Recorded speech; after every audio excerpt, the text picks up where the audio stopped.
Et européens spécialistes dans le domaine à prendre part à cette manifestation scientifique. L'objectif est de rappeler la nécessité d'entreprendre les mesures nécessaires et urgentes pour améliorer les qualités des soins au sein des urgences et les rendre mieux adaptés. Améliorer la qualité des prestations médicales, c'est aussi l'objectif de la rencontre organisée par la Société marocaine de cardiologie qui tient son congrès à Marrakech. Les praticiens du Maghreb sont également conviés. Le thème choisi cette année est celui des liens entre cœur et diabète. Cette maladie chronique est en effet un facteur aggravant de risque cardiovasculaire. C'est un reportage de Isa Sharqi et Mohamed Chahima. Cette patiente atteinte de diabète vient de découvrir qu'elle souffrait également de problèmes au cœur. Une situation que connaissent beaucoup de diabétiques. En effet, le diabète de type 2 est un facteur de risque cardiovasculaire puissant et indépendant. Les spécialistes encouragent donc les patients à effectuer tous les ans un bilan afin d'éviter le dépistage de la maladie à un stade trop avancé. Un bon nombre de patients, ça peut avoisiner les 50% de diabétiques qui ont des maladies cardiovasculaires. Et comme le cas de beaucoup de nos patients, ils sont méconnus, ils ne savent pas, et on les découvre au stade de complications graves, comme celle de la patiente de tout à l'heure. Et donc c'est toute l'importance du dépistage. L'intrication absolue de ces deux pathologies a également été au cœur de ce congrès qui a réuni des cardiologues nationaux et internationaux. L'objectif, débattre des nouvelles données en matière thérapeutique incitant à une collaboration très étroite entre cardiologues et diabétologues. L'occasion de rencontrer nos amis maghrébins, aussi nos amis de l'Afrique de l'Ouest et plusieurs de nos collègues des États-Unis, du Canada et d'autres pays. Et tout ça pour débattre, premier thème, le cœur et le diabète, qui sont deux pathologies qui sont très intriquées. Nous parlerons bien sûr de ce que nous appelons les facteurs de risque. Le diabète en est un facteur majeur. Dans le même temps, nous parlons de la technologie. La technologie, c'est d'abord l'imagerie, comment on fait aujourd'hui le diagnostic et surtout, quels sont les outils les plus performants. 6% des patients diabétiques dans le monde meurent d'une maladie cardiovasculaire. Une étude anglaise a établi que le diabète de type 2 pouvait contribuer à l'élévation sur 10 ans de 10% du risque de mortalité cardiovasculaire et 20% d'insuffisance cardiaque. Les autorités sanitaires mondiales affichent leur inquiétude. L'Organisation mondiale de la santé affirme que l'épidémie d'Ebola en République démocratique du Congo est une urgence sanitaire. L'OMS confirme ainsi l'évaluation établie il y a 3 mois et qualifie aujourd'hui l'épidémie d'Ebola de complexe et dangereuse. L'Organisation mondiale de la santé dénonce également le manque de fonds dédiés à la lutte contre cette maladie. En République démocratique du Congo, 230 000 personnes ont été vaccinées contre Ebola, mais la maladie a refait surface dans le nord-est du pays. Nouveau rebondissement dans l'interminable feuilleton du Brexit. Le Parlement britannique devait voter pour ou contre l'accord conclu entre Londres et Bruxelles pour une sortie du Royaume-Uni de l'Union européenne. Les députés ont finalement adopté un amendement qui contraint le Premier ministre britannique à demander un report du Brexit. Une option rejetée catégoriquement par Boris Johnson. Les explications avec Mamadou Diaye. Boris Johnson devra encore prendre son mal en patience. Avec l'adoption de l'amendement Ledwin, les députés reportent leur décision sur l'accord. Pour sa part, le Premier ministre britannique refuse toute nouvelle négociation avec Bruxelles et écarte toute idée de nouvelle date pour le Brexit. Je ne négocierai pas un délai avec l'Union européenne et la loi ne m'y oblige pas non plus. Je dirai à nos amis et collègues de l'Union européenne exactement ce que j'ai dit à tout le monde au cours des 88 derniers jours que j'ai été Premier ministre, que tout retard supplémentaire serait mauvais pour ce pays, mauvais pour notre Union européenne et mauvais pour la démocratie. L'Irlande du Nord, qui compte 10 voix au Parlement britannique, avait retiré son soutien au gouvernement de Boris Johnson. Les députés nord-irlandais estiment que l'accord négocié par le Premier ministre confère un statut différent à l'Irlande du Nord, notamment en termes de réglementation douanière. Nous constatons que l'Irlande du Nord et les Nord-Irlandais seuls seront laissés entre les griffes de l'Union européenne en tant que membres de fait de l'Union douanière et liés aux réglementations européennes. Moins de 2 semaines avant la date butoir, mais le feuilleton est loin de connaître son épilogue au Parlement britannique. Dans les rues de Londres, les manifestants sont sortis par milliers pour réclamer un second référendum sur la question. La situation reste tendue au Liban. Des milliers de personnes ont de nouveau manifesté aujourd'hui pour dénoncer la corruption et la crise économique. C'est la 3e journée de mobilisation dans le pays. Le mouvement de protestation est né suite à l'annonce d'une taxe sur les applications de messagerie. Malgré l'annulation de la décision, les protestataires ont continué à défiler dans la capitale Beyrouth et dans d'autres villes. Près de 70 personnes ont été arrêtées par les services de sécurité avant d'être relâchées. Retour au Maroc avec ce litige opposant des douars de la région de Sfro à une association de chasse. Les habitants des douars ont organisé un sit-in devant la direction provinciale des eaux et forêts. Ils dénoncent la décision prise par la direction de confier temporairement l'usage de terrain à une association de chasse. Les villageois affirment qu'il s'agit de propriété privée. De leur côté, les eaux et forêts confirment la légalité de l'opération. Reportage Sarah Jabri et Driss El Cohen.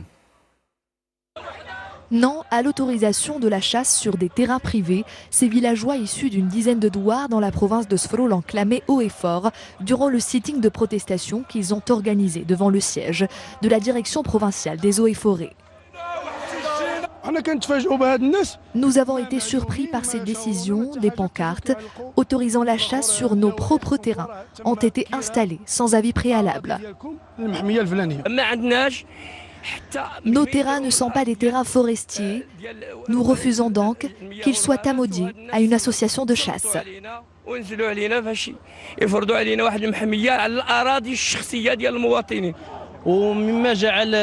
Ce sont des propriétés privées et des terrains agricoles. Les agriculteurs concernés contestent cette décision. D'après la direction provinciale des eaux et forêts à Sfro, l'amodiation de ces terrains au profit d'une association de chasse s'est faite selon les lois en vigueur, suite à un appel d'offres, précisant qu'au Maroc, le droit de chasse appartenait à l'État et qu'il est délégué sous des conditions bien déterminées. Il faut savoir que c'est une activité réglementée. L'exercice de la chasse est interdit à moins de 200 mètres des habitations et dans les exploitations agricoles, mais aussi dans les terrains dont les propriétaires ont préalablement déposé une demande d'interdiction auprès de notre direction.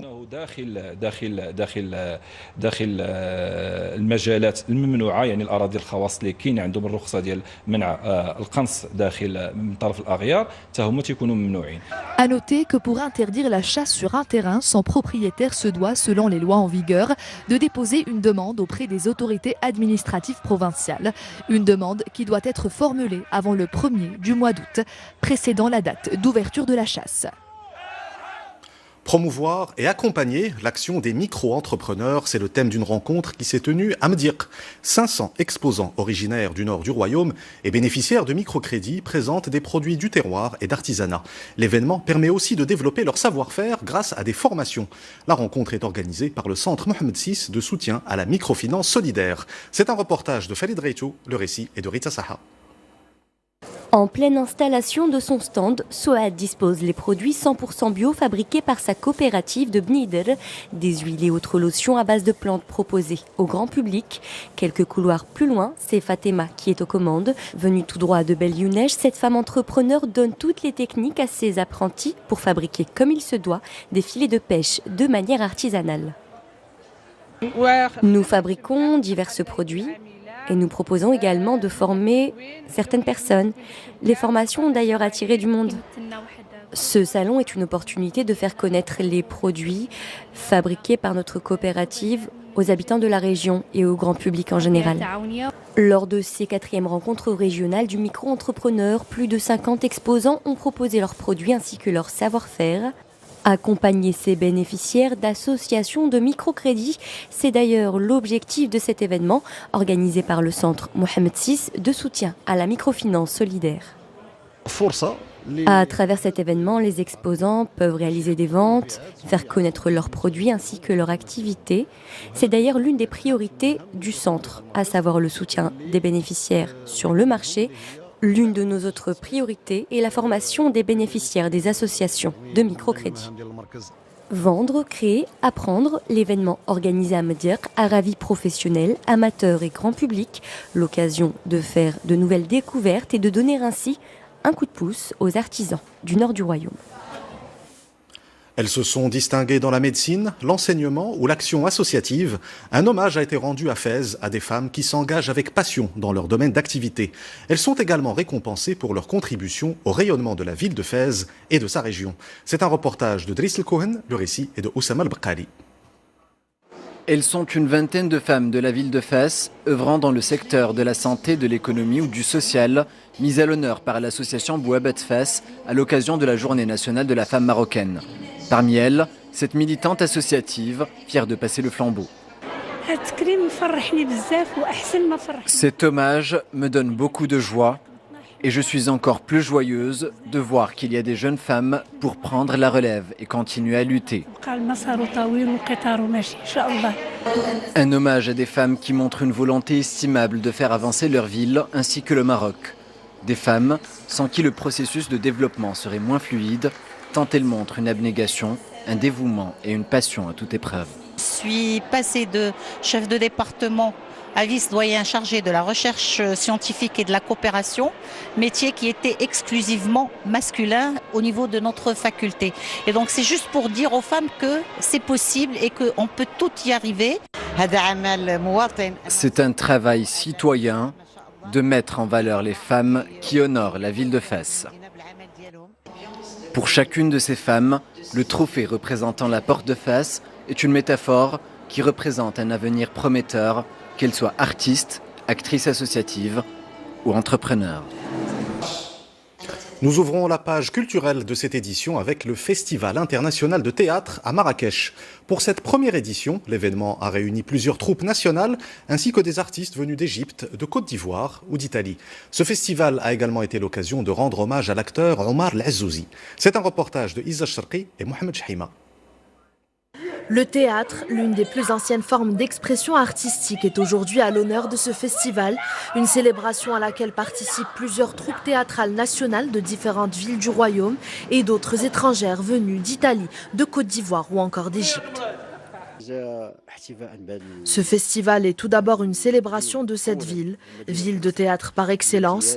Au programme de cette édition, plusieurs représentations nationales et internationales, notamment avec la participation de l'Égypte, des Émirats arabes unis, de la Côte d'Ivoire, en plus de troupes marocaines.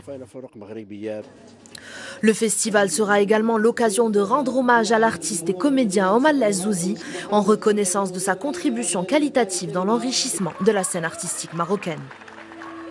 Je tiens à remercier les organisateurs qui ont pensé à me rendre hommage. Il y a plusieurs troupes étrangères participantes venues d'Égypte ou encore d'Italie, sans compter les troupes marocaines qui donneront le meilleur d'eux-mêmes. Cette édition porte le nom d'un grand artiste qui a énormément donné à la ville de Marrakech et qui n'est autre que Omar El-Azzouzi, comédien et acteur du grand et petit écran. En plus des différentes représentations au programme, plusieurs ateliers et formations seront dispensés aux comédiens en herbe. L'objectif, encourager les jeunes talents. Il a composé la musique de chefs-d'œuvre du cinéma italien. Le pianiste Nicola Piovani a travaillé avec des réalisateurs comme Federico Fellini et Roberto Benigni. Il est en tournée au Maroc, à Casablanca, devant un public conquis. Il a interprété ses plus célèbres compositions. C'est un reportage de Oussama Al-Baqali et Erdogan Bouarouk.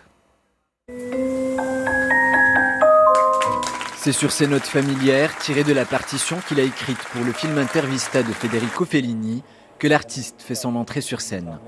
Pianiste, chef d'orchestre et compositeur, Nicola Piovani raconte son histoire au fil de ses rencontres avec certains des plus grands cinéastes italiens de son époque. Dans la musique, il voit un voyage. Malgré les différences, chacun parvient à la même destination.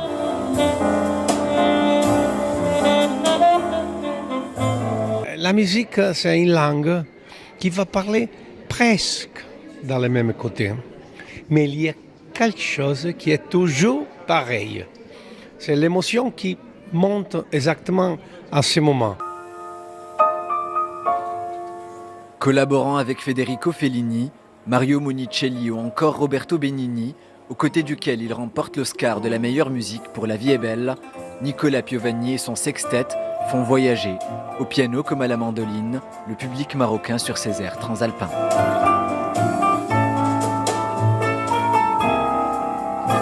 Pour le théâtre, il a écrit des chansons.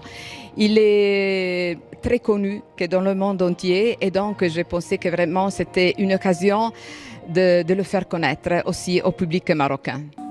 La musica è pericolosa, ou la musique est dangereuse. Une expression que Piovani tient de Fellini, qui voyait dans le 4e art le complément émotionnel qui parfait l'image. Avant de nous quitter, je vous rappelle l'une des principales informations de cette édition. Un nouveau coup de théâtre au Parlement britannique. Les députés devaient voter pour ou contre l'accord conclu entre Londres et Bruxelles pour une sortie du Royaume-Uni de l'Union européenne. Ils ont finalement adopté un amendement qui contraint le Premier ministre britannique à demander un report du Brexit, une option rejetée catégoriquement par Boris Johnson. C'est la fin de cette édition. Vous retrouvez tout à l'heure Sana Rahimi pour Al-Masaiya. Quant à moi, je vous dis à demain. Excellente soirée sur 2M.